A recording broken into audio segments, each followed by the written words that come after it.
आपकी जॉब कभी भी जा सकती है। क्या आप फाइनेंशियली रेडी हो? 10 फाइनेंशियल फैक्ट जो 2026 में हर इंडियंस को पता होना चाहिए। Hi, this is Ranjan Das and welcome back to money buddy India.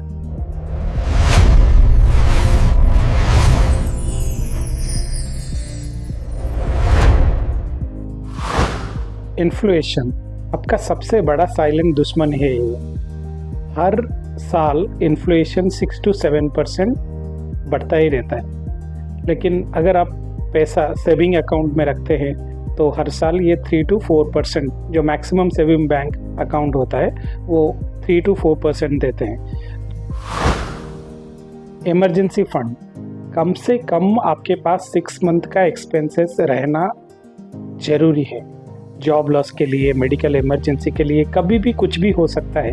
अगर आपके पास 6 to 8 मंथ का एक इमरजेंसी फंड है, I think it's better. FD, क्या एफडी सही है? वेल्थ क्रिएशन के लिए एफडी से ज़्यादा म्यूचुअल फंड सही है। ऑलवेज रिमेंबर, आप हमेशा इंडेक्स फंड में इन्वेस्ट कीजिए। बहुत सारा डिफरेंट फंड होता है, लेकिन रेगुलर रिटर्न आपको इंडेक्स फंड में 14 to 15% मिल सकता है, जो कि सबसे बेहतर है वो एफडी को कंपेयर करेंगे तो। एसआईपी का मतलब होता है systematic investment plan. Longer term में एसआईपी आपके लिए एक बड़ा कॉर्पस अमाउंट जो कि वो क्रिएट करता है। तो एसआईपी कभी भी आप कीजिए फ्यूचर के लिए। लॉन्गर टर्म में आज के बाद 20 साल के बाद भी आपको प्लानिंग करना है तो 20 साल 30 साल के बाद एक बड़ा अमाउंट वो एसआईपी जनरेट करता है, उसको आपका फ्यूचर में वो यूज हो सकता है। तो SIP is must. Credit card, सबसे बुरी चीज़ 2026 में वो क्रेडिट कार्ड ही है।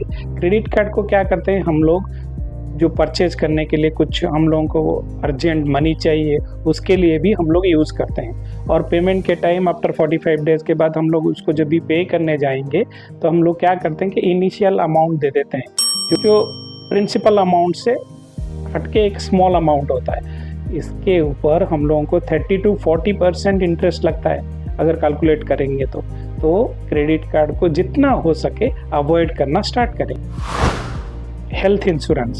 हेल्थ इंश्योरेंस लग्जरी नहीं, नेसेसरी है।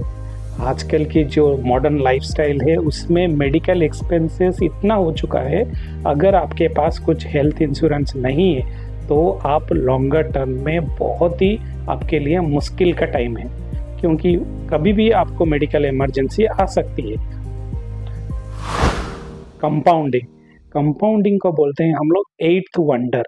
अगर आप 5000 मंथली इन्वेस्ट करते हैं, अगर 12% रिटर्न मिलता है और 20 साल आप इन्वेस्ट करते हैं, तब जो आपको 20 साल के बाद जो अमाउंट मिलता है, मैं पहले ही जैसे बोल चुका हूँ एसआईपी में, सेम कंपाउंडिंग में आप लाखों कमा सकते हैं। तो कंपाउंडिंग करना स्टार्ट करें, क्योंकि लॉन्गर टर्म में ये आपको बहुत ही अच्छा एक अमाउंट, एक कॉर्पस अमाउंट आपको बना के देगा। मल्टीपल इनकम स्ट्रीम आप ढूंढना स्टार्ट करें, क्योंकि आपका फ्यूचर में सिर्फ आप एक मनी सोर्स के ऊपर डिपेंड नहीं कर सकते हैं। सिर्फ अगर सैलरी के ऊपर आप डिपेंड कर रहे हैं तो ये सबसे बड़ी गलती है। एक साइड हसल, डिविडेंड, स्टॉक में आप इन्वेस्ट कर सकते हैं, उसमें डिविडेंड मिल सकता है। आपके पास ऐसा कुछ ना कुछ साइड इनकम, साइड हसल होना चाहिए, जिसमें से आपके पास रेगुलर मंथली अमाउंट आना चाहिए। टैक्स प्लानिंग, आपको लगता है टैक्स लीगल नहीं है, टैक्स आपको देना है, टैक्स चोरी इलीगल है, तो सही प्लानिंग करें।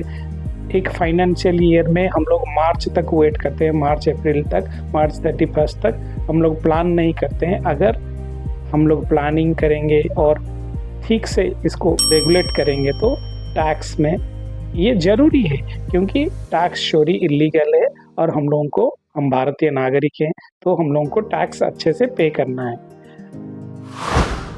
फाइनेंशियल लिटरेसी, आप कितना भी पैसा कमाएं, अगर आपके पास फाइनेंशियल एजुकेशन नहीं है, आपके पास एक बड़ी जॉब है, बड़ी फाइनेंस पैसा मिलता है, उसमें से सैलरी मिलता है, लेकिन अगर आपके पास फाइनेंशियल नॉलेज नहीं है तो 2026 में it's very difficult to survive.